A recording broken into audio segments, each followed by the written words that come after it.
সিলেটের ওই গোলাগঞ্জ সাদা পাথরের সবগুলা পাথর চিনিবিনি করে হয়তো ভারতে, না হয় বাংলাদেশে, না হয় অন্যান্য কোনো কান্ট্রিতে দুর্নীতিবাজ রাজনীতিকুরেরা প্রচার করেছে। জুড়ে বলেন ঠিক না বেঠিক?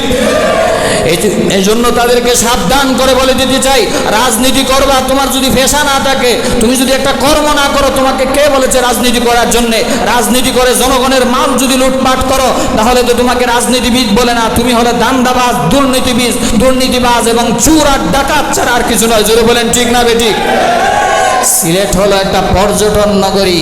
এখানে দেখলে মানুষের দিল ঠান্ডা হয়ে যায়, চোখ জুড়ায় যায়। মানুষ দেশের বিভিন্ন আনাচে কানাচ থেকে যায়। ওই জায়গার সৌন্দর্য নষ্ট করার জন্যে কিছু ডাকাতের দলেরা সবগুলা পাথর চিনিয়ে নিয়ে গেছে।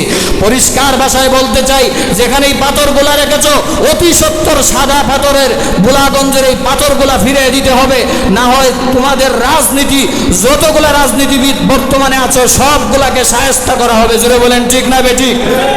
সিলেট হলো একটা পর্যটন নগরী, শাহজালালের ভূমি, শাহপরানের ভূমি। জোরে বলেন ঠিক না বেঠিক?